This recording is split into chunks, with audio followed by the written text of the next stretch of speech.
자, 오랜만이십니다. 자, 선대인 경제연구소 선대인 소장님 나오셨습니다. 어서 오십시오. 예, 안녕하세요. 반갑습니다. 지방선거의 압승 이후에 진짜 여당이 되는 그런 느낌이에요. 1년 정도까지는 뭔가 계속 발목 잡기 당하고 국회 의석도 턱없이 좀 작고 이런 측면이 있었는데 실제 지금 지방선거 끝나자마자 정부 자체도 아젠다를 이제 민생, 경제 이쪽으로 갖고 가고 있고 그건 당연한 거죠. 앞으로 선거가 2년 가까이 남아있기 때문에 선거에 매몰될 수는 없는 거고. 그런데 또 그 틈에 보수 언론 같은 데서는 이제 경제 문제를 또 이제 물고 늘어지고 뭐 이런 여러 가지 문제가 있고요. 선거 전에는 그게 우리가 어느 정도 이렇게 방어가 됐어요. 경제라는 게 어느 날 갑자기 좋아지냐 어떤 여러 가지 여건 상황들이 있는데 그걸 홍준표가 성급하게 경제를 통째로 넘기시겠습니까? 이런 아젠다를 가져오는 거 보고 이제 분노했었는데 지금부터 이제 진짜 벽이다. 그런 얘기 드리고 싶은데 일단 소장님 보시기에 우리나라 경제는 어떻고 또는 실제 왜 그렇게 돼 있는지 좀 설명 좀 해주십시오. 일단 조중동 같은 언론들이 공격할 수 있는 포인트는 경제밖에 없는 것 같아요. 이제 예를 들어 대북 정책 관련해서도 뭐 워낙 큰 성과를 일궈냈고 뭐 전운이 감돌던 한반도를 거의 뭐 굉장히 빠른 시간 안에 이렇게 평화의 한반도로 만들어 버렸잖아요. 뭐 그런 성과를 국민들 대부분이 이제 알고 있고 또 뭐 사회 부분에 있어서도 이제 민주화가 굉장히 빠른 속도로 진행되고 있고 거기에 대한 국민들의 지지도도 굉장히 탄탄하고. 근데 사실 이제 좀 잠복되어 있는 건 뭐냐면 경제가 사실은 어렵거든요. 여전히 체감하는 경제들이.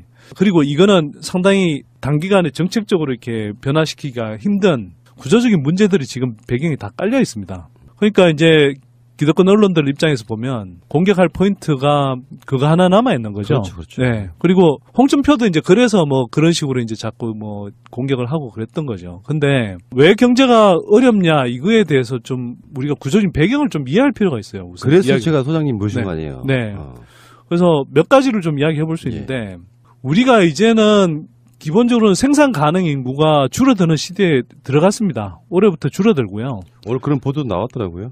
그리고 줄어드는 폭이 향후 한 7, 8년 범위 안에 굉장히 가파르게 일어납니다. 초고령 국가 이제 뭐 된다고. 그렇죠. 초고령 사회로 굉장히 빠른 속도로 이제 진입할 수 있죠. 세계에서 고령화 속도가 가장 빨랐다는 일본이 36년 걸렸는데 한국은 26년밖에 안 걸릴 거로 지금 전망이 나오고 있거든요. 자, 뭐 그런 식으로 해서 이제 인구 구조 변화 때문에 지금 안 그래도 가뜩이나 경제가 위축되고 있고 뭐 소득 적게 버는데 소비 여력도 줄어들 수밖에 없잖아요.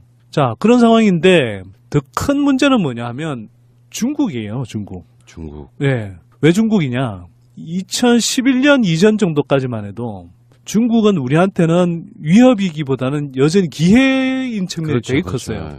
광대한 시장이었고 중국이 성장하면 우리가 그만큼 또 수출을 많이 할 수 있었고 이런 식으로 해서 먹고 살았는데 한 2010년 정도를 기점으로 해서 이제는 양상이 완전히 달라져 버립니다. 더 이상은 뭐 그전부터도 이제 중국이 우리를 굉장히 많이 위협한 부분도 있지만 그 이후부터는 뭐 중국이 우리 기술 수준을 거의 다 따라잡아서요. 하나 이렇게 우리가 앞서고 있다고 할 만한 게 없어져 버렸어요. 예를 들어서 철강, 중국 덤핑 때문에 뭐 골머리 앓고 있죠. 그 다음에 석유화학, 뭐 해운, 조선 다 중국한테 개피 본 영역이거든요. 거기에서 끝나는 게 아니라 이제 자동차, 현대기아차가 중국에서 되게 잘 나갔었거든요. 근데 이게 한 10% 점유율 차지하다가 이게 뭐 한 2, 3%, 3, 4% 이 정도 수준으로 떨어져 버려요. 불과 몇 년 만에. 근데 이제 물론 현대기아차가 제대로 대응 못한 측면도 있고요. 또 한편으로는 중국의 토종업체들이 중국의 이제 그 늘어난 레저 수요 이런 것들에 맞춰서 그 SUV 차량 이런 것들을 이제 반값에 굉장히 훌륭하게 만들어냈거든요. 그러니까 이런 데서 밀려버리고. 그 다음에 이제 스마트폰 같은 거. 스마트폰이 이게 놀라운 게요. 2013년 말만 하더라도 삼성의 그 갤럭시 폰 점유율이 중국에서 한 20% 정도 됐습니다. 근데 지난해 말에는 얼마였을까요, 이게? 점유율이. 중국 내 시장률. 한 5% 정도 된 거 아니에요? 1%도 안 됐습니다. 그러니까 중국 시장만 한정해서 보면 노키아가 몰락할 때의 그런 변화가 그냥 중국 땅에서 일어나 버린 거예요. 물론 이제 다른 나라에서도 삼성이 그나마 이렇게 뭐 하고는 있는데 인도 뭐 제2의 이제 스마트폰 시장인 인도 그다음에 아프리카 뭐 유럽 이런 쪽에서도 계속 이제 중국 업체들한테 밀리고 있거든요. 여전히 1위는 그 이제 고가폰 영역은 애플이 또 굳건하게 지키고 있고. 그러니까 스마트폰이 이제 굉장히 밀려 있는 상태고, 뭐 디스플레이 업종도 중국이 대규모 투자를 하면서 뭐 거의 다 따라왔어요, 이제는.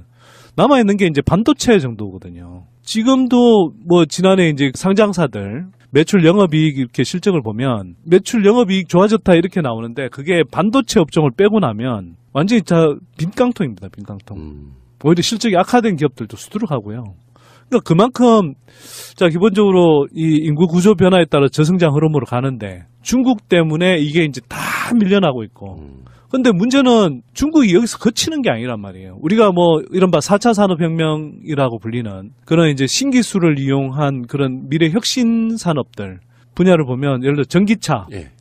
드론, 뭐 인공지능, 그 다음에 신재생 에너지 이런 쪽이요. 한국을 이미 추월했어요, 중국이.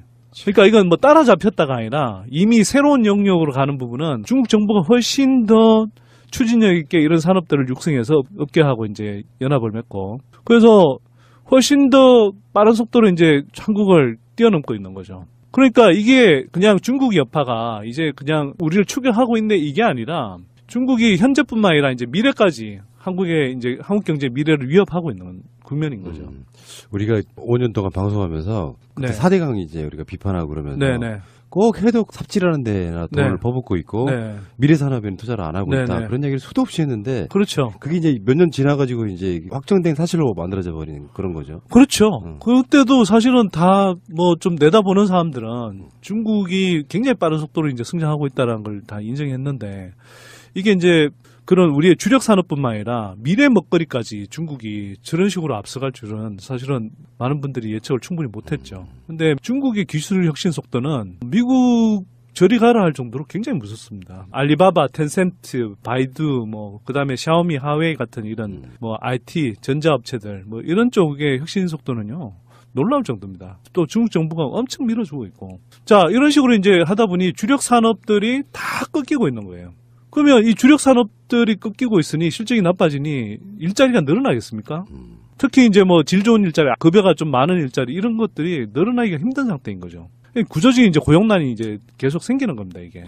그러니까 이게 지금 일자리 문제라는 것의 상당 부분은 우리 주력 산업의 경쟁력 문제하고 바로 직결되어 있다는 걸 이해를 해야 된다는 거고요. 자, 이런 가운데 미국 트럼프가 관세 전쟁을 지금 벌이고 있잖아요. 예, 보호무역주의 정책을 이제 또 중간 선거 앞두고 굉장히 이제 거세게 밀어붙이고 있고 특히 중국에 뭐 50조, 100조 원 수준의 그런 이제 관세 장벽을 이제 지금 쌓고 있는 거 아닙니까? 그 여파가 결국은 한국에도 올 거거든요. 일단 중국을 막으면 우리는 중국을 통해서 우회적으로 이렇게 뭐 수출하는 경우도 많았는데 중국의 수출이 둔화되면 그만큼 한국의 수출도 이미 위축되는 효과가 있는 거고요. 그에 대해서 이 여파가 결국은 한국에도 오는 거거든요. 이미 이제 뭐 철강이라든지 가전제품에 대해서도 이미 좀 압력이 왔었잖아요. 그러니까 이런 사태가 이제 또 커질 수 있는 문제. 근데 이제 문재인 정부 들어와서 재벌 개혁 정책이라든지 또 소득 주도 성장이라든지 혁신 성장이라든지 이런 부분들은 방향이 대체로 옳지만 이게 단기간에 성과를 내기 힘든 상황이죠. 또 이명박 박근혜 정부 때 워낙 이제 망쳐놓은 게 많고 이러다 보니까 문재인 정부로서는 문재인 정부 이 한 몇 년 기간 안에 이 사람들이 확 체감할 만큼 경제가 좋아지기 어렵다. 이런 게 이제 사실은 중요한 좀 위기 요인일 수 있다. 이건 정권 차원에서도 그렇고. 그래서 문재인 대통령께서 최근에 경제 수석하고 몇 분을 이렇게 좀 교체를 했잖아요. 뭐 그런 이제 위기감 또는 긴장감의 반영 아닌가 이런 생각이 좀 들기도 하죠. 사실 이게 얘기는 되는 거라고 저는 보거든요. 네. 국제적인 환경도 그렇고 국가가 어떤 걸 중점 사업으로 하느냐 이런 부분도 네. 있을 거고 네. 건물 하나 짓는 거야 지으면 되는 거지만 네. 경제를 전반적으로 특별한 모멘텀이 없다면 네. 정책만으로 잘 끌어가서 경기를 좋게 만드는 건 정말 어려운 일이잖아요. 그렇죠. 그래서 저는 생각하는 게요. 우리가 이제는 뭐 과거 7, 8% 성장 이걸 뭐 지금 바라는 사람은 아무도 없죠. 그런데 뭐 4, 5%대 성장한다는 것도 사실은 우리가 그거조차도 힘든 시대에 이제 접어들었다. 인정해야 되고요. 다만 2, 3% 성장을 하더라도 그 2, 3%가 어떤 2, 3% 성장이냐.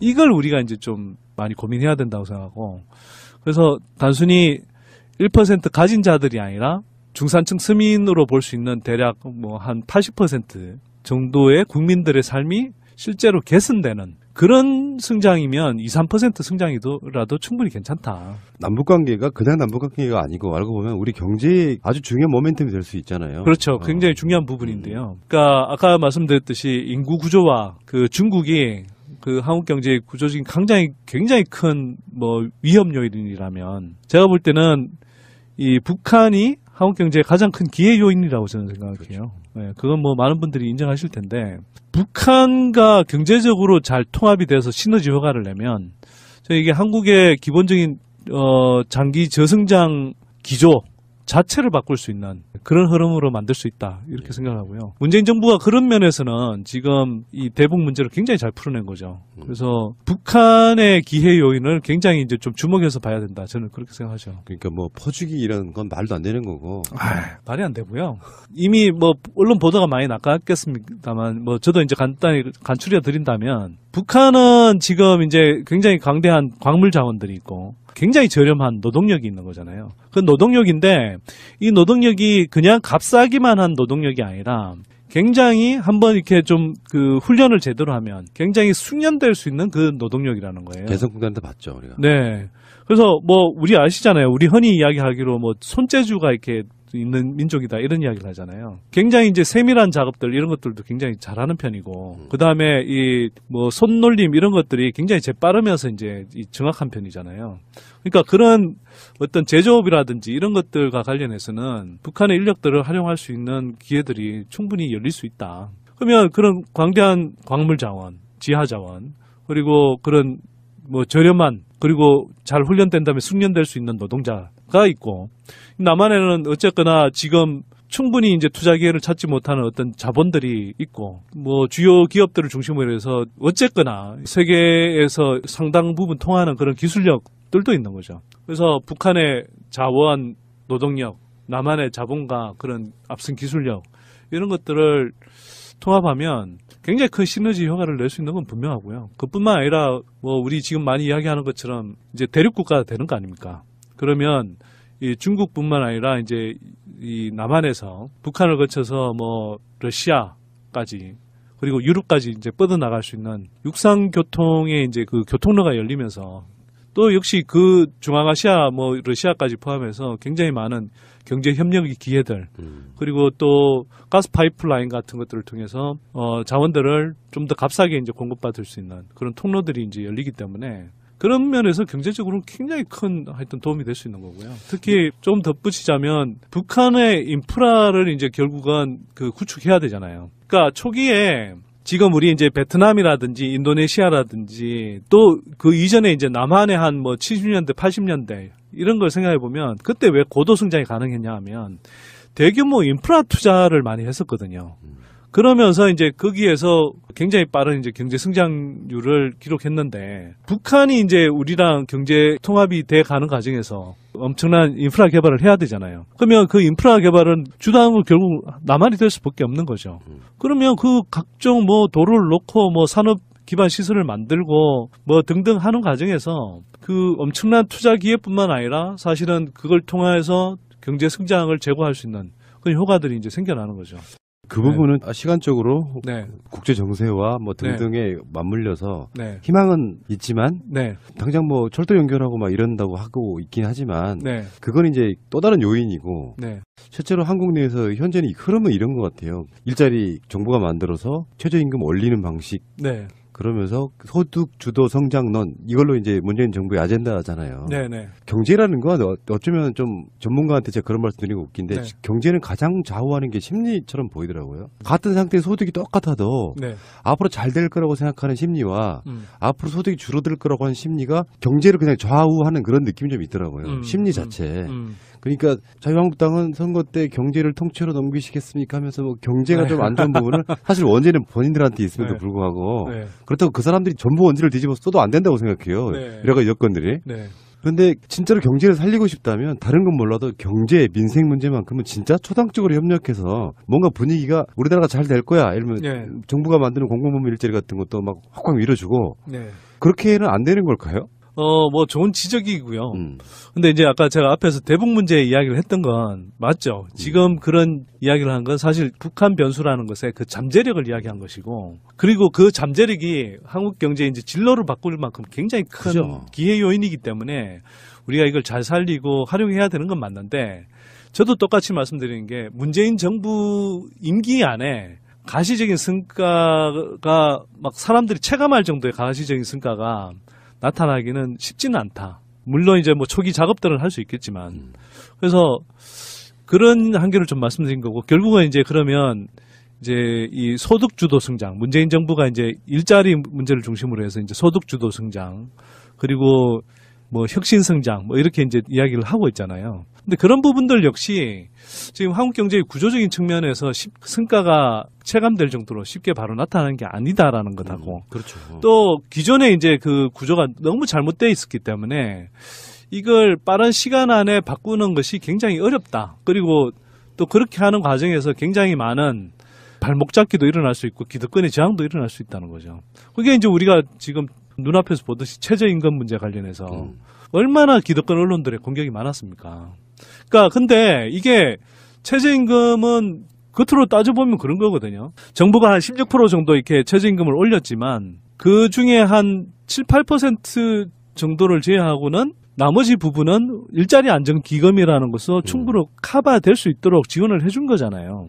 그런데 물론 이제 그게 처음 시행하는 제도이다 보니 충분히 사전에 뭐 홍보가 안 됐고, 또 일자리 안정기금을 받는 것과 최저임금을 줘야 되는 고용주 입장에서 보자면 그 시간적인 갭이 있으니까 여러 가지 혼란이 있었던 건 맞는데, 그럼에도 불구하고 그 방향 자체가 틀린 게 전혀 아니잖아요.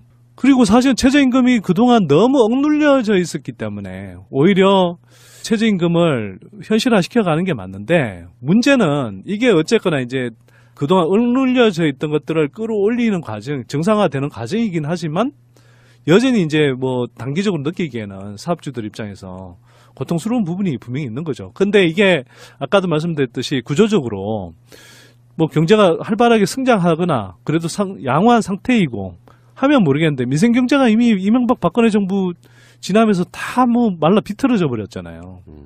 그런 상황에서 인상된 최저임금을 따라가기가 쉽지 않은 부분이 있는 거죠, 아무래도. 그러니까 그 고통이 이제 되게 크게 느껴지는 걸 거라고 저는 봐요. 그러니까 이게 좀 뭔가 비열함의 극 이런 건데, 네. 최저임금이라고 하면 최소한 그 정도는 줘야지. 네. 그것만 줘. 이 목적이 아닌데, 네. 예를 들면 업주들은 네. 건물주한테는 수백만 원을 갖다가 사실상 바치는 그런 거죠. 네. 네. 근데 알바생들한테 주는 최저임금은 아깝다. 네. 네. 그런 관점으로 바라보면, 간단히 말해 최저임금을 올리면 사람들이 임금을 더 많이 받게 돼서 돈을 더 많이 쓰게 되고 경제가 활성화된다.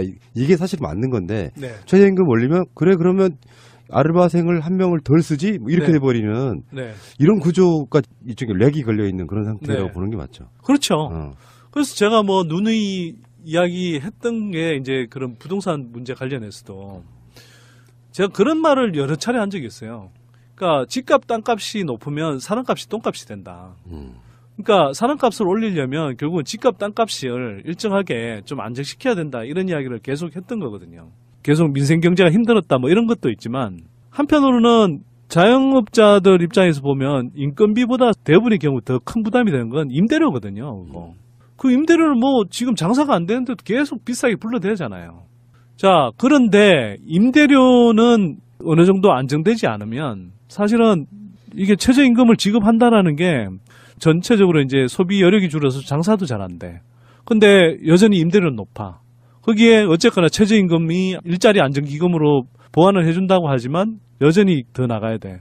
그러면 이제 자영업자들 입장에서는 심리적으로 이게 쓱 좋게만 느껴지지 않는 거죠, 대부분의 경우에. 그렇겠죠. 그러니까 일본을 지금 한번 가보면 그런 걸 느낄 수 있는데요. 일본이 물론 뭐 여전히 이제 도심이나 이런 데 비싸긴 하지만 1980년대 중반에 일본 부동산 법을 끼기 이전에 그 이전 수준으로 이렇게 지금 땅값이라든지 임대료 같은 게 돌아가 있거든요. 그러니까 일본이 그만큼 저성장기를 거치면서 뭐 어려워져서 그런 것도 있지만, 한편으로는 경제가 어려워지는 만큼 땅값이라든지 임대료 이런 것들이 내려가면서 그 부담을 덜어준 측면도 있는 거예요. 그러니까 한국도 이제는 그런 방향으로 가야 된다는 걸 어느 정도는 인정을 해야 되고, 정부도 그런 부분에서 이제 이 건물주들이 임대료로 올려서 너무 많은 몫을 가져간다든지, 또는 한편으로는 그게 부동산 차익을 노리기 위한 그런 이제 투기적인 흐름들이 계속 지속되지 않도록 해야 되는 거고, 그런 면에서는 문재인 정부가 어쨌거나 큰 방향에서 잘 해오고 있다고 생각해요. 근데 이제 앞으로 보유세 문제라든지 또 후분양제라든지 이런 것들을 좀 더 적극적으로 할 필요가 있다고 저는 보는 거죠.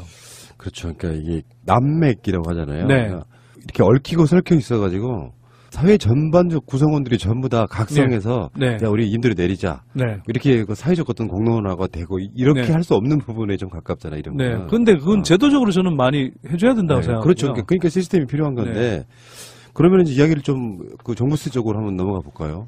할까요? 예. 그러니까 하시죠. 예. 사실 종부세라고 하는 게 어떤 큰 맥락, 큰 개념에서 보면 네. 특정 정도의 재산을 많이 갖고 있는 사람은 세금을 좀 더 내야 된다. 이게 원칙인 것이고, 네. 그걸 이명박 때 많이 완화해준 측면이 있고, 네. 노무현 대통령이 어떤 민심을 잃어가는 과정에서 종부세로 이제 다시 또 해묵은 논란이지만 세금 네. 폭탄 이 논란이 좀 뭐랄까 일어날 수도 있는 그런 부분이었는데, 사실 이게 지방선거 끝나고 이 여러 가지 분위기 속에 아직까지는 조중동 이런 데서 본격적으로 세금 폭탄 같은 걸 논하지를 못하고 있는 그런 느낌이고, 실제로 내용도 들어가 왜냐하면 보면 폭탄이 아니니까요. 그러니까 내용을 들어가 보면 그냥 우리 양해는 안 차는 네. 좀 더 봐도 될 것 같은데 왜 저렇게 조심스럽까 이런 느낌이잖아요. 네. 전반적으로 설명 좀 해주세요. 근데 얼마 전에 이제 종부세 개편안이 나왔죠. 뭐 정부의 이제 공식 발표라기보다는 대통령 직속에 정책기획위원회 산하에 조세개혁 뭐 특위 같은 게 꾸려져서 거기에서 이제 발표되는 형식으로 이제 좀 나왔어요. 시키면 안이죠, 안 아직까지는. 네, 안인데 그 안이 이제 아무래도 뭐 정부에 상당한 영향을 미칠 수밖에 없는 가이드라인 같은 역할을 하기 때문에 주목해서 봐야 되는 거죠. 근데 그 안이 제가 보기엔 전반적으로 좀 많이 미약합니다. 근데 그건 뭐 꼭 제가 보기라기보다는 기존의 어떤 종부세 세수, 그러니까 10년 전 노무현 정부 때 처음 종부세를 도입했을 때 그 부동산 가격 대비 확보했던 세액 대비해서 개편한다고 해도 크게 늘어나지 않는다는 것. 예, 그런 측면에서도 그렇고 대다수 이제 이른바 민주 진보 성향의 그런 시민들 입장에서 봤을 때 기대했던 수준에 비해서도 너무 미흡하고 그런 아니었다고 저는 보는 거죠. 근데 조심스러울 수밖에 없잖아요. 그러니까 이게 네. 세금 문제는 네. 보수 진보를 떠나가지고 되게 자기 재산에 대한 문제는 예민한 부분이 있고 여기 지금은 이제 예전하고 좀 달라서 어떤 SNS도 많이 발달했고 그래서 조중동이 세금 폭탄 하면 그 먹히는 시절은 사실 아니기 때문에 네. 근데 우리들 생각에는 다수 국민들의 민심을 얻는 것이 맞지 일부 정말 1%도 안 되는 부자들의 네. 어떤 눈치를 보는 건 좀 그렇지 않냐 이렇게 생각을 할 수도 있는 부분이 있거든요. 네. 근데 몇 가지를 한번 좀 생각해 보자는 거죠. 저는 노무현 정부 때 종부세를 처음 도입했어요. 2005년에. 근데 그때는 사실은 우리가 뭐 세금을 좀 더 걷어서 복지를 강화하자. 또 뭐 보편적인 복지의 영역을 늘리자. 뭐 이런 이야기들이 사실 거의 없었던 때예요. 여전히 우리는 뭐 복지국가 담론 또는 뭐 기본소득 뭐 이런 데 대한 이야기가 거의 없을 때 또는 완전히 없을 때였거든요. 근데 그 이후로 10여 년 지나갔고 사람들이 이제는 좀 더 내더라도 이걸 제대로 써서 우리의 복지 또는 삶의 질을 올리는 데 쓰자 이런 데 대해서 상당히 많은 공감대가 이루어져 있는 거 아닌가요?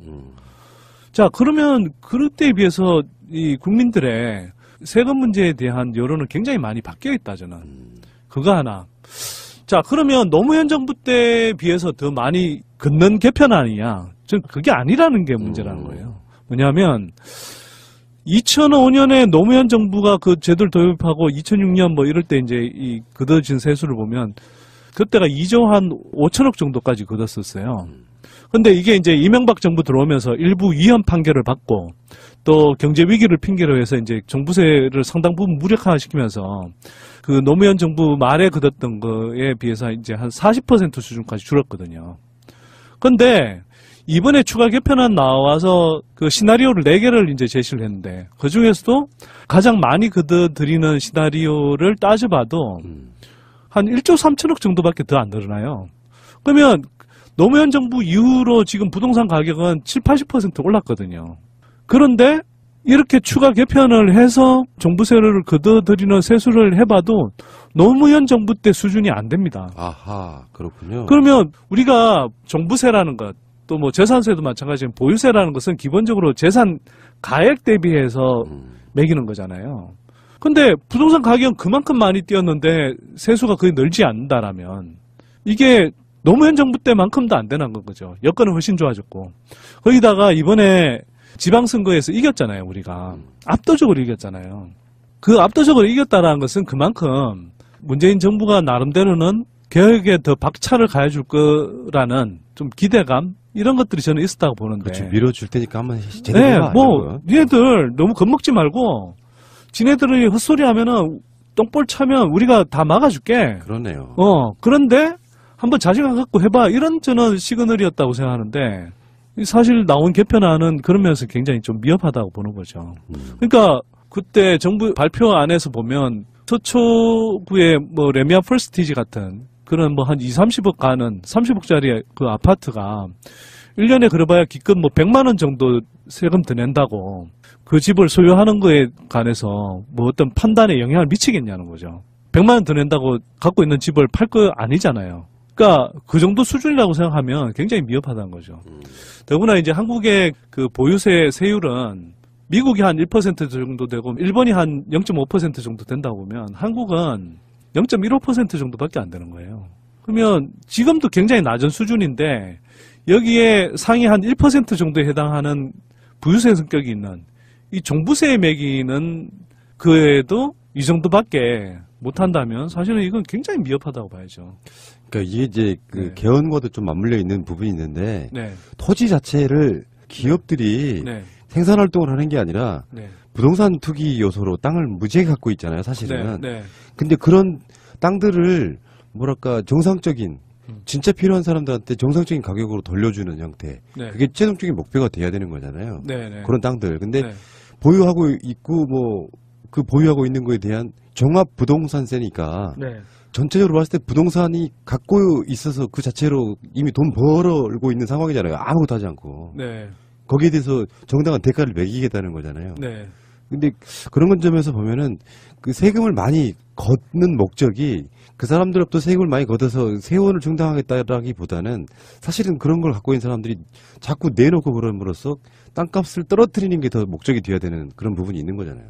그 뭐 주목적이 어디냐 이렇게 이제 이야기하는 건 글쎄요. 뭐 후자 쪽으로 이야기를 하면 이제 종부세가 부동산 대책처럼 엮여질 소지가 저는 있다고 생각하는 거고요.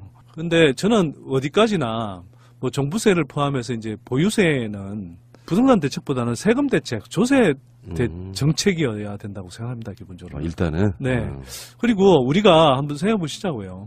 빠른 속도로 고령화되고 있어요. 그다음에 복지 지출 수요를 중심으로 해서 쟁 지출 수요는 계속 늘어납니다.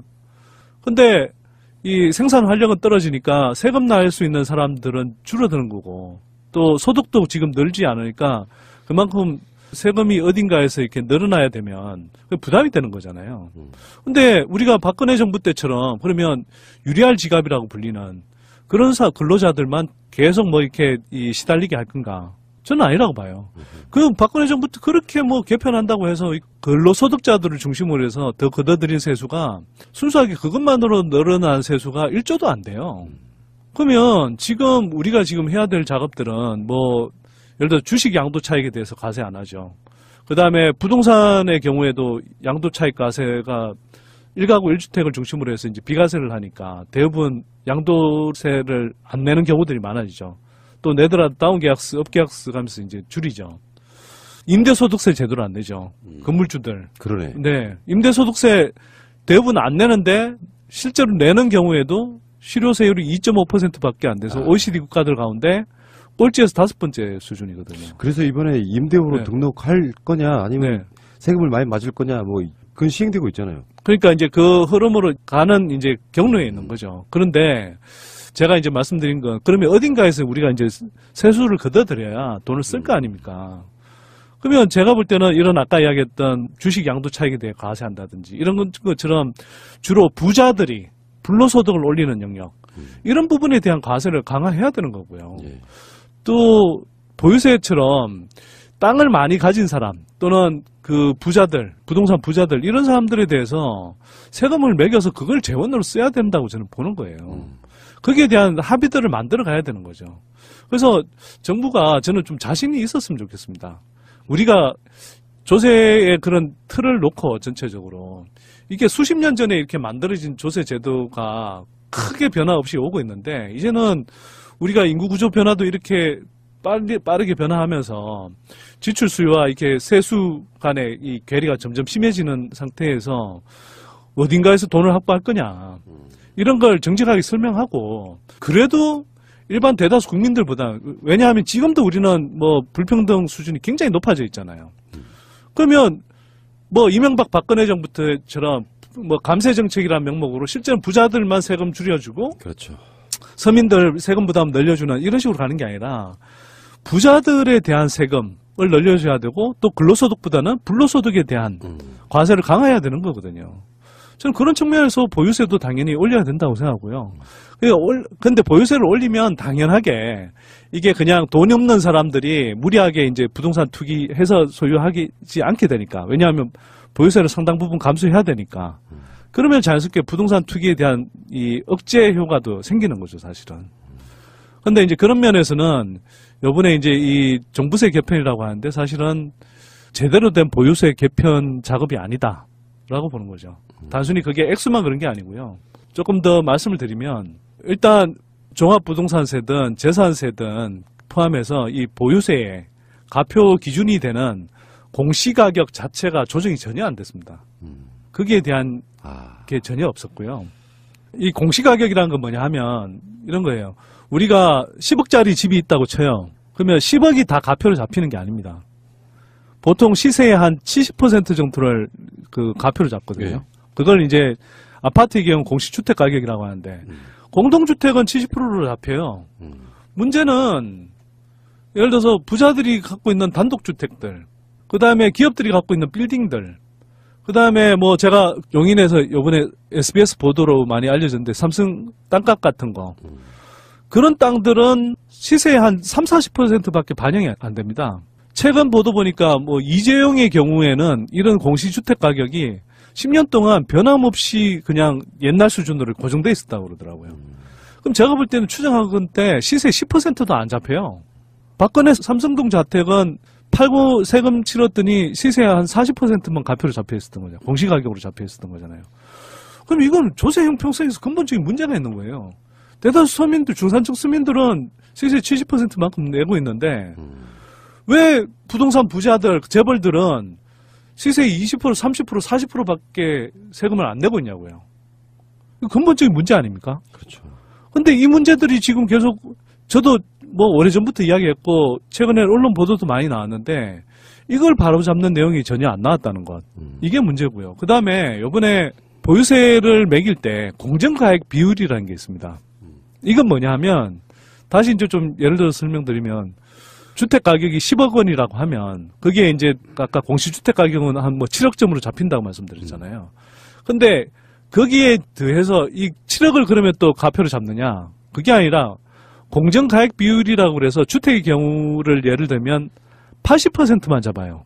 그럼 7, 8은 56, 5억 6천만 원만 가표로 잡는다는 거죠. 왜 그러냐? 그거는 원래 없었어요. 근데 이명박 정부 때 감세 정책의 일환으로 재산세 부담 줄여주겠다면서 그 비율을 도입한 거거든요. 그래놓고 아파트는 이제 네. 아파트 가격은 부동산에 가면 높이 좀 띄워놓고. 네. 실제로는 그거 세금 매길 때는 가능한 그렇죠. 낮추려고 그러고. 그런데 이게 이미 공시주택 가격 또는 뭐 공시지가 이런 거게 시세보다 낮기 때문에 이미 실제 시세보다 더 매길 가능성이 없는데 그게 만약 시세 수준에 근접하거나 이렇다면 그게 혹시라도 이제 뭐 시세를 오버해서 가표가 잡힐까봐 공정가액 비율이라는 걸 곱해줄 필요가 있는데 이미 시세보다 낮게 공시주택 가격이 잡히는데 거기에 다시 공정가액 비율이라는 걸 붙여줄 이유가 없잖아요. 그럼 이걸 저는 기본적으로는 그 이명박 정부 이전 수준으로 없애야 된다고 보는 거거든요. 붙일 이유가 전혀 없어요. 조정해줄 이유가 없는 거거든요, 굳이. 그런 부분에 대한 이야기도 이번에 전혀 나오질 않았죠. 아니, 나오지 않은 건 아닌데 굉장히 이제 미약하게 나온 거고요. 그러니까 지금 이게 이 주체가 네.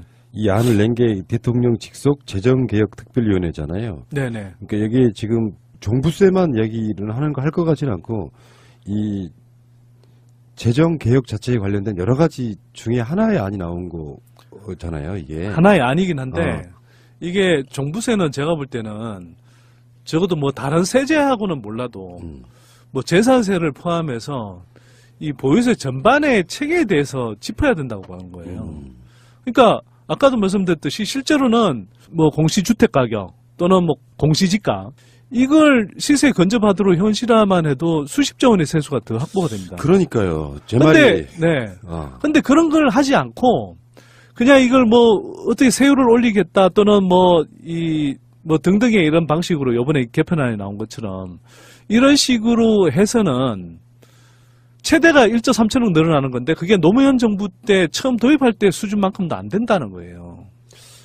그러니까 여건은 훨씬 좋아졌는데. 아까 말씀하신 네. 것처럼 실제로 실제 거래 가격 뭐 네. 등등의 세금을 매기는 그런 부분이 시행되면 네. 흔히 말해서 민심 위반, 네. 진짜 세금 폭탄 네. 이런 소리가 들릴까봐 일단 접근 자체가 되게 조심스러운 거 아닐까라고 추해보는 거 아니에요? 근데 제가 보기엔 너무 조심스럽게 좀 더 자신감 갖고 해도 그러니까 된다. 우리 말에 왜 뭐 흔히 이제 상징적 이야기로 촛불 정부 얘기하면서 뭔가 확 뒤집을 때는 좀 뒤집어 주는 속시원함도 좀 있어야 되는데 또 대통령 입장에서는 그게 대통령 입장인지 뭐 어떤 그 관료들의 입장인지 모르겠지만 뭔가 조심스럽다. 그러니까 민심이 위반되지 않게끔 하기 위해서 뭔가 접근이 조심스럽다 이런 느낌도 있단 말이죠. 그러니까 너무 조심스럽다고 저는 보는 거고요. 물론 이제 뭐 여러 부분에서 이제 달려볼 여지가 있을지 모르겠습니다만, 자, 우리가 대북 정책은 지금 되게 가감하잖아요. 그리고 대북 정책가 사실 한국에서 보수 진보의 어떤 뭐 기준점처럼 굉장히 민감한 문제인데도 문재인 정부가 뚜렷한 철학과 지향을 가지고 가감하게 나가니까 또 그리고 그게 성과를 내니까 사람들이 이제 대부분 지지를 하잖아요. 보유세 강화의 경우에도 최근 조사는 모르겠습니다만 한 몇 달 전의 조사를 보니까 국민의 한 70% 가까이가 지지하는 걸로 나오더라고요. 그러면 이미 충분한 지지 여론이 있다. 그러면 오히려 그 기대에 부응해 주는 게 더 국정을 탄탄하게 가져가는 거 아닐까요? 이런 기구나 청와대 같은 데서 팟캐스트를 듣는답니다. 그래요? 자신감 가져라 이런 얘기 아니에요. 밀어붙여라. 알겠습니다. 자, 그래서 조금 마무리를 지으면 이제 대통령께서도 그렇고 지금 문재인 정부가 사실 이제 일자리라든지 뭐 소득 문제라든지 또 이 계층간 불평등 문제 이런 것들에서 이제 개선 효과가 나지 않으니까 사실은 이번에 이제 뭐 청와대 수석들도 바꾸고 그랬잖아요. 근데 이게 그냥 뭐 예를 들어 최저임금이라든지 이런 직접적인 문제로만 다 풀리지 않는다는 겁니다. 그렇죠. 아까 말씀드렸듯이 구조적인 배경들이 있기 때문에 한국 경제가 지금 되게 힘들어하고 또 서민들이 힘들어하는 부분들에서 전반적으로 개혁을 해야 되거든요. 예를 들어서 보유세라는 건 아까도 말씀드렸지 우리가 2% 3% 성장을 하더라도 피라미드의 밑대가리에 있는 사람들만 혜택을 주는 게 아니라 재벌들만 혜택을 주는 게 아니라 밑바닥에 있는 사람들이 충분히 혜택이 돌아가도록 하려면 여러 가지 이제 복지 혜택을 주고 또 그 사람들이 새로운 어떤 직업 훈련 기회를 가질 수도 있어야 되고 청소년들이 진로 교육 탐험도 해볼 수 있어야 되고 또 우리 사회적인 약자 또 취약계층 그룹들이 정부로부터 충분한 지원을 받아야 되잖아요. 그럼 세수가 필요한 거 아닙니까? 그리고 그 세수는 그냥 그냥 끝나는 게 아니라 여러 가지 뭐 아동수당이라든지 또 지역에 이렇게 뭐 이런 지역화폐 이야기들 요즘 많이 나오잖아요. 그런 걸로 가면 결국은 또 지역 상권을 살리는데 또 돈이 간단 말이에요. 그러면 그러려면 세수를 확보해야 된다. 근데 그 지자체 세수의 가장 큰 부분이 재산세입니다. 보유세인 거죠. 그러면 그런 것들을 우리가 어느 정도 틀을 만들어 가야 된다는 거죠. 시간이 걸리더라도. 그리고 아까 이야기하셨지만 그런 이 보유세를 강화하면 또 부동산 투기를 억제하는 효과가 있기 때문에 부동산 가격이 내려가면 임대료가 내려가고 자영업자들이 또 그만큼 부담을 덜고 상대적으로 인건비에 좀 더 줄 여력이 생기는 또는 정부의 최저임금 인상 방안을 감수할 수 있는 어떤 여력이 생기는 거거든요. 이게 하루아침에는 안 된다 하더라도 그런 구조적인 틀을 이제 다시 이렇게 바꿔가야 된다는 거예요. 그래서 이런 개혁들이 당장에 이렇게 사람들 피부에 안 와닿을지 모르겠지만 이런 개혁 과제들이 결국은 좋은 경제 환경을 만들고 경제 환경이 좋아지면 시간이 지나면 지날수록 중산층 서민들이 튼실해지고 그 사람들의 민생이 좋아지는 그런 구조로 갈 수 있고 그래야 조금씩 일자리도 만들어지고 사람들이 조금 벌더라도 중산층 서민들이 상대적으로 더 나아지는 그런 이제 경제 구조를 만들 수 있다는 거죠. 알겠습니다. 듣고 보니까 그게 방법이 어려운 게 사실 아닌데. 그래서 하여튼 저는 이렇게 힘을 모아줬을 때 좀 더 과감하게 맞습니다. 움직여라. 예. 그래서 뭐 부동산 쪽을 이야기하자면 이제 뭐 이런 보유세도 조금 더 과감하게 하고 또 후분양제 같은 것도 도입해서 정말 주택 소비자의 권리도 좀 강화해주고 예. 또는 뭐 재벌 개혁 관련해서는 뭐 갑질이라든지 이런 것들은 좀 많이 건전하고 바로잡고 있는데 재벌의 경제력 집중이라든지 또는 지배구조 개선 이런 쪽에 좀 더 속도를 내라. 예. 예, 그걸 사실 국민들 기대하고 있다 이미. 그렇죠. 그러니까 예. 대통령이 지금 여러 가지 스트레스를 받고 네. 있는 그런 느낌이고요. 네네. 그래서 뭐 잘 해주실 걸로 믿지만 예. 어쨌거나 경제가 앞으로도 이게 가장 중요한 포인트이고 또 한편으로 기득권 언론들이 가장 중요하게 이제 공격할 포인트인데 기득권의 공격에 방어하기 위해서 그 기득권 당장의 반발을 줄이기 위해서 물에 물 탄 듯 할 거냐, 좀 약하게 갈 거냐, 그게 아니라 오히려 국민들을 믿고 좀 더 과감하게 이렇게 개혁성을 보이면서 그렇게 해서 뭐 시간은 걸리더라도 성과를 낼 거냐, 이런 걸 선택해야 되는데 저는 좀 후자 쪽에 좀 더 가까운 스탠스였으면 좋겠다는 겁니다. 예. 네. 저도 공감하고요. 제가 느끼는 것도 바로 그런 지점인데 경제 문제가 사실 좀 어려운 부분도 있고 국민들 네. 입장에서는 네. 그냥 체감적으로 언론들이 경제가 어렵다 그러면 어려운가 보다 네. 이런 경우도 많고 네. 자 어쨌든 경제 문제가 이제 앞으로 문재인 대통령 2년, 3년, 4년, 5년 차까지 네. 가장 중요한 아젠다가 될 거라는 생각이 드네요. 저도 그렇습니다. 예. 네. 굉장히 큰 뭐 위험 요인이라면 제가 볼 때는 이 북한이 한국 경제의 가장 큰 기회 요인이라고 저는 생각해요. 그렇죠. 네, 그건 뭐 많은 분들이 인정하실 텐데 북한과 경제적으로 잘 통합이 돼서 시너지 효과를 내면 이게 한국의 기본적인 장기 저성장 기조 자체를 바꿀 수 있는 그런 흐름으로 만들 수 있다 이렇게 생각하고요. 문재인 정부가 그런 면에서는 지금 이 대북 문제를 굉장히 잘 풀어낸 거죠. 그래서 북한의 기회 요인을 굉장히 이제 좀 주목해서 봐야 된다. 저는 그렇게 생각하죠. 그러니까 뭐 퍼주기 이런 건 말도 안 되는 거고. 말이 안 되고요. 이미 뭐 언론 보도가 많이 나갔겠습니다만 뭐 저도 이제 간단히 간추려 드린다면 북한은 지금 이제 굉장히 강대한 광물 자원들이 있고 굉장히 저렴한 노동력이 있는 거잖아요. 그 노동력인데 이 노동력이 그냥 값싸기만 한 노동력이 아니라 굉장히 한번 이렇게 좀 그 훈련을 제대로 하면 굉장히 숙련될 수 있는 그 노동력이라는 거예요. 개성공단도 봤죠, 우리가. 네. 그래서 뭐 우리 아시잖아요. 우리 흔히 이야기하기로 뭐 손재주가 이렇게 있는 민족이다 이런 이야기를 하잖아요. 굉장히 이제 세밀한 작업들 이런 것들도 굉장히 잘하는 편이고 그 다음에 이 뭐 손놀림 이런 것들이 굉장히 재빠르면서 이제 이 정확한 편이잖아요. 그러니까 그런 어떤 제조업이라든지 이런 것들과 관련해서는 북한의 인력들을 활용할 수 있는 기회들이 충분히 열릴 수 있다. 그러면 그런 광대한 광물 자원, 지하 자원 그리고 그런 뭐 저렴한 그리고 잘 훈련된 다음에 숙련될 수 있는 노동자가 있고 남한에는 어쨌거나 지금 충분히 이제 투자 기회를 찾지 못하는 어떤 자본들이 있고 뭐 주요 기업들을 중심으로 해서 어쨌거나 세계에서 상당 부분 통하는 그런 기술력들도 있는 거죠. 그래서 북한의 자원, 노동력, 남한의 자본과 그런 앞선 기술력 이런 것들을 통합하면 굉장히 큰 시너지 효과를 낼 수 있는 건 분명하고요. 그뿐만 아니라 뭐 우리 지금 많이 이야기하는 것처럼 이제 대륙 국가가 되는 거 아닙니까?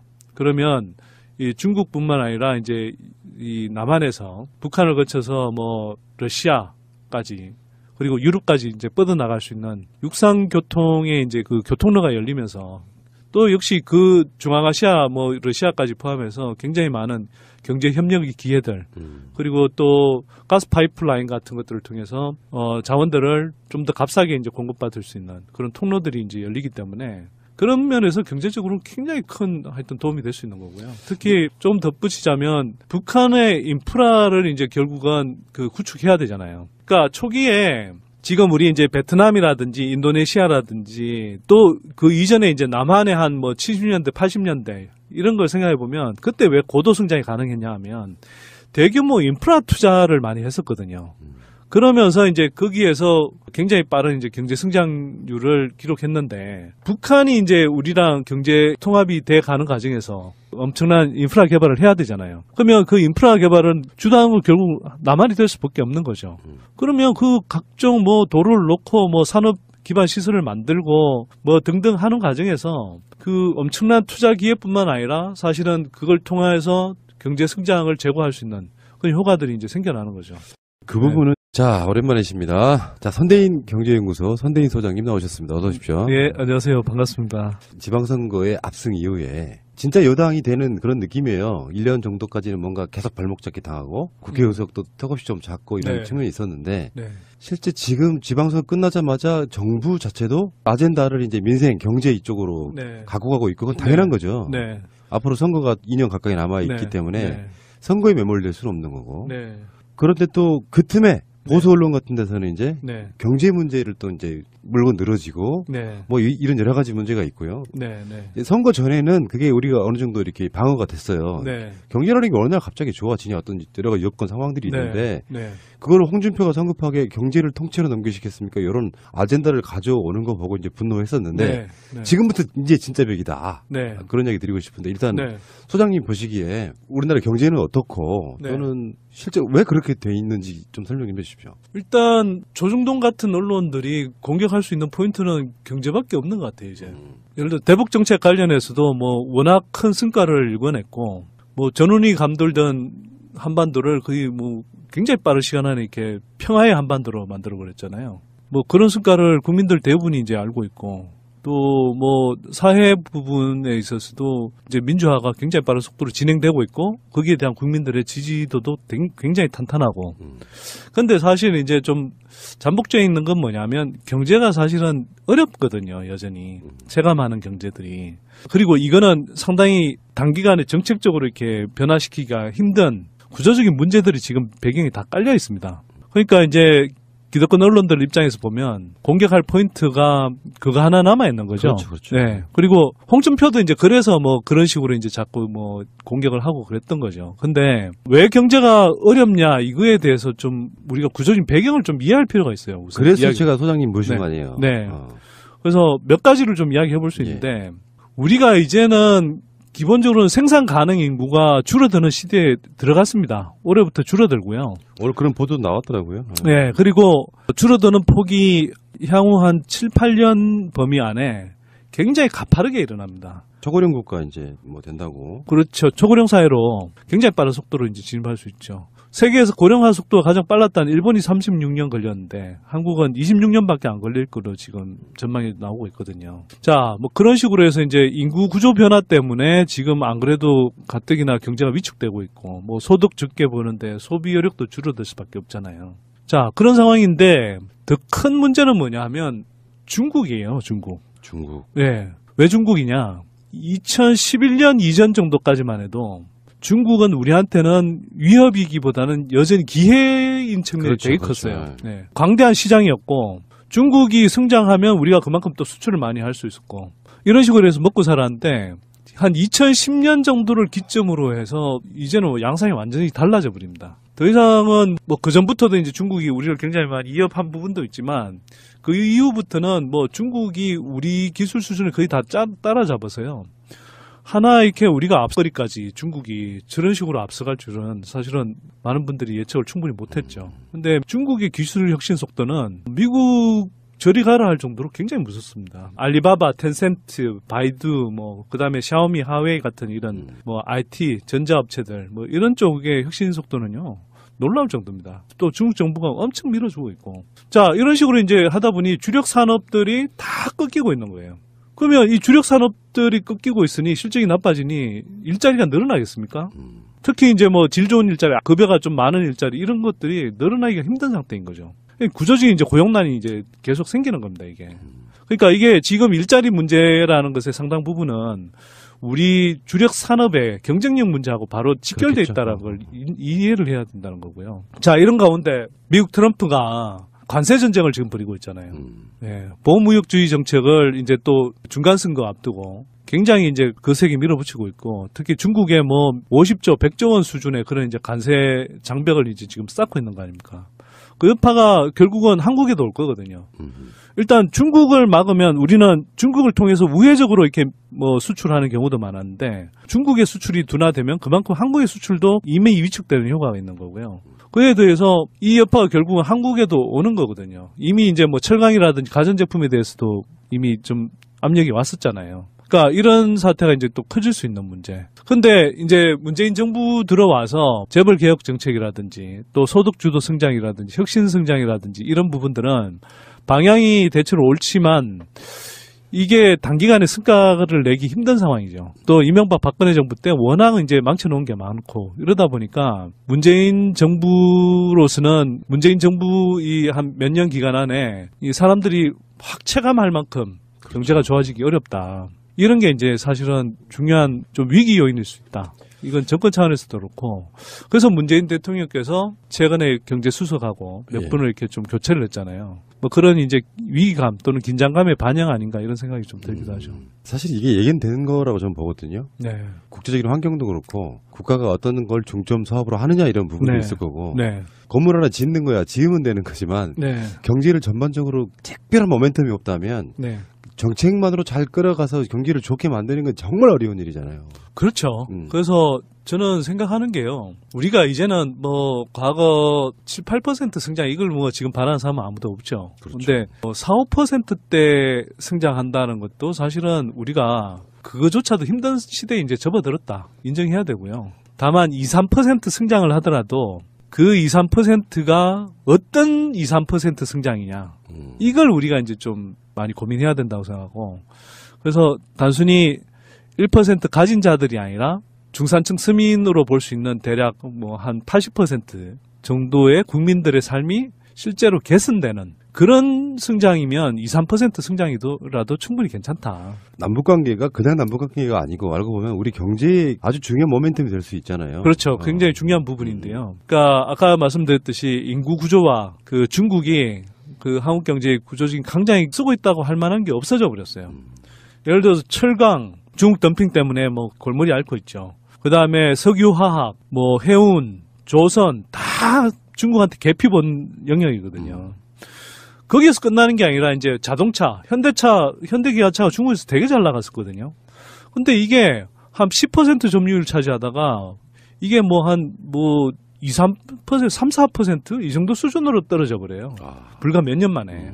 근데 이제 물론 현대기아차가 제대로 대응 못한 측면도 있고요. 또 한편으로는 중국의 토종업체들이 중국의 이제 그 늘어난 레저 수요 이런 것들에 맞춰서 그 SUV 차량 이런 것들을 이제 반값에 굉장히 훌륭하게 만들어냈거든요.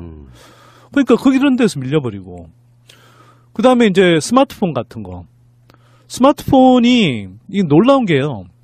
2013년 말만 하더라도 삼성의 그 갤럭시 폰 점유율이 중국에서 한 20% 정도 됐습니다. 근데 지난해 말에는 얼마였을까요, 이게? 점유율이. 중국 내 시장률. 한 5% 정도 된 거 아니에요? 1%도 안 됐습니다. 그러니까 중국 시장만 한정해서 보면 노키아가 몰락할 때의 그런 변화가 그냥 중국 땅에서 일어나 버린 거예요. 물론 이제 다른 나라에서도 삼성이 그나마 이렇게 뭐 하고는 있는데 인도 뭐 제2의 이제 스마트폰 시장인 인도 그다음에 아프리카 뭐 유럽 이런 쪽에서도 계속 이제 중국 업체들한테 밀리고 있거든요. 여전히 1위는 그 이제 고가 폰 영역은 애플이 또 굳건하게 지키고 있고. 그러니까 스마트폰이 이제 굉장히 밀려 있는 상태고 뭐 디스플레이 업종도 중국이 대규모 투자를 하면서 뭐 거의 다 따라왔어요, 이제는. 남아 있는 게 이제 반도체 정도거든요. 지금도 뭐 지난해 이제 상장사들 매출 영업이익 이렇게 실적을 보면 매출 영업이익 좋아졌다 이렇게 나오는데 그게 반도체 업종을 빼고 나면 완전히 다 빈깡통입니다. 빈깡통. 오히려 실적이 악화된 기업들도 수두룩하고요. 그러니까 그만큼 자 기본적으로 이 인구 구조 변화에 따라 저성장 흐름으로 가는데 중국 때문에 이게 이제 다 밀려나고 있고 근데 문제는 중국이 여기서 그치는 게 아니란 말이에요. 우리가 뭐 이른바 4차 산업혁명이라고 불리는 그런 이제 신기술을 이용한 그런 미래 혁신 산업들 분야를 보면 예를 들어 전기차, 드론, 뭐 인공지능, 그 다음에 신재생 에너지 이런 쪽이요. 한국을 이미 추월했어요, 중국이. 그러니까 이건 뭐 따라잡혔다가 아니라 이미 새로운 영역으로 가는 부분은 중국 정부가 훨씬 더 추진력 있게 이런 산업들을 육성해서 업계하고 이제 연합을 맺고 그래서 훨씬 더 빠른 속도로 이제 한국을 뛰어넘고 있는 거죠. 그러니까 이게 그냥 중국 여파가 이제 그냥 우리를 추격하고 있는 이게 아니라 중국이 현재뿐만 아니라 이제 미래까지 한국의 이제 한국 경제 미래를 위협하고 있는 국면인 거죠. 우리가 5년 동안 방송하면서 그때 네. 4대강 이제 우리가 비판하고 그러면서 네네. 꼭 해도 삽질하는 데나 돈을 네. 퍼붓고 있고 네. 미래 산업에는 투자를 안 하고 있다. 네네. 그런 얘기를 수도 없이 했는데 그렇죠. 그게 이제 몇 년 지나가지고 이제 확정된 사실로 만들어져 버리는 그런 거죠. 그렇죠. 그때도 사실은 다 뭐 좀 내다보는 사람들은 중국이 굉장히 빠른 속도로 이제 성장하고 있다는 걸 다 인정했는데 이게 이제 그런 우리의 주력 산업뿐만 아니라 미래 시간적으로 네. 국제 정세와 뭐 등등에 맞물려서 네. 희망은 있지만 네. 당장 뭐 철도 연결하고 막 이런다고 하고 있긴 하지만 네. 그건 이제 또 다른 요인이고 네. 실제로 한국 내에서 현재는 이 흐름은 이런 것 같아요. 일자리 정부가 만들어서 최저임금 올리는 방식 네. 그러면서 소득 주도 성장론 이걸로 이제 문재인 정부의 아젠다잖아요. 네. 네. 경제라는 건 어쩌면 좀 전문가한테 제가 그런 말씀 드리고 웃긴데 네. 경제는 가장 좌우하는 게 심리처럼 보이더라고요. 같은 상태의 소득이 똑같아도 네. 앞으로 잘 될 거라고 생각하는 심리와 앞으로 소득이 줄어들 거라고 하는 심리가 경제를 그냥 좌우하는 그런 느낌이 좀 있더라고요. 심리 자체에. 그러니까 자유한국당은 선거 때 경제를 통째로 넘기시겠습니까 하면서 뭐 경제가 네. 좀 안 좋은 부분을 사실 원죄는 본인들한테 있음에도 네. 불구하고 네. 그렇다고 그 사람들이 전부 원죄를 뒤집어 써도 안 된다고 생각해요. 네. 여러 가지 여건들이. 네. 그런데 진짜로 경제를 살리고 싶다면 다른 건 몰라도 경제, 민생 문제만큼은 진짜 초당적으로 협력해서 뭔가 분위기가 우리나라가 잘 될 거야. 예를 들면 네. 정부가 만드는 공공부문 일자리 같은 것도 막 확확 밀어주고 네. 그렇게는 안 되는 걸까요? 뭐 좋은 지적이고요. 근데 이제 아까 제가 앞에서 대북 문제 이야기를 했던 건 맞죠. 지금 그런 이야기를 한 건 사실 북한 변수라는 것에 그 잠재력을 이야기한 것이고 그리고 그 잠재력이 한국 경제의 이제 진로를 바꿀 만큼 굉장히 큰 그죠. 기회 요인이기 때문에 우리가 이걸 잘 살리고 활용해야 되는 건 맞는데 저도 똑같이 말씀드리는 게 문재인 정부 임기 안에 가시적인 성과가 막 사람들이 체감할 정도의 가시적인 성과가 나타나기는 쉽지는 않다. 물론 이제 뭐 초기 작업들은 할 수 있겠지만 그래서 그런 한계를 좀 말씀드린 거고 결국은 이제 그러면 이제 이 소득 주도 성장 문재인 정부가 이제 일자리 문제를 중심으로 해서 이제 소득 주도 성장 그리고 뭐 혁신 성장 뭐 이렇게 이제 이야기를 하고 있잖아요. 근데 그런 부분들 역시 지금 한국 경제의 구조적인 측면에서 성과가 체감될 정도로 쉽게 바로 나타나는 게 아니다라는 것하고 그렇죠. 또 기존에 이제 그 구조가 너무 잘못되어 있었기 때문에 이걸 빠른 시간 안에 바꾸는 것이 굉장히 어렵다. 그리고 또 그렇게 하는 과정에서 굉장히 많은 발목 잡기도 일어날 수 있고 기득권의 저항도 일어날 수 있다는 거죠. 그게 이제 우리가 지금 눈앞에서 보듯이 최저임금 문제 관련해서 얼마나 기득권 언론들의 공격이 많았습니까? 그러니까 근데 이게 최저임금은 겉으로 따져보면 그런 거거든요. 정부가 한 16% 정도 이렇게 최저임금을 올렸지만 그 중에 한 7, 8% 정도를 제외하고는 나머지 부분은 일자리 안정기금이라는 것으로 충분히 커버될 수 있도록 지원을 해준 거잖아요. 그런데 물론 이제 그게 처음 시행하는 제도이다 보니 충분히 사전에 뭐 홍보가 안 됐고 또 일자리 안정기금을 받는 것과 최저임금을 줘야 되는 고용주 입장에서 보자면 그 시간적인 갭이 있으니까 여러 가지 혼란이 있었던 건 맞는데 그럼에도 불구하고 그 방향 자체가 틀린 게 전혀 아니잖아요. 그리고 사실 최저임금이 그동안 너무 억눌려져 있었기 때문에 오히려 최저임금을 현실화시켜가는 게 맞는데 문제는 이게 어쨌거나 이제 그동안 억눌려져 있던 것들을 끌어올리는 과정, 정상화되는 과정이긴 하지만 여전히 이제 뭐 단기적으로 느끼기에는 사업주들 입장에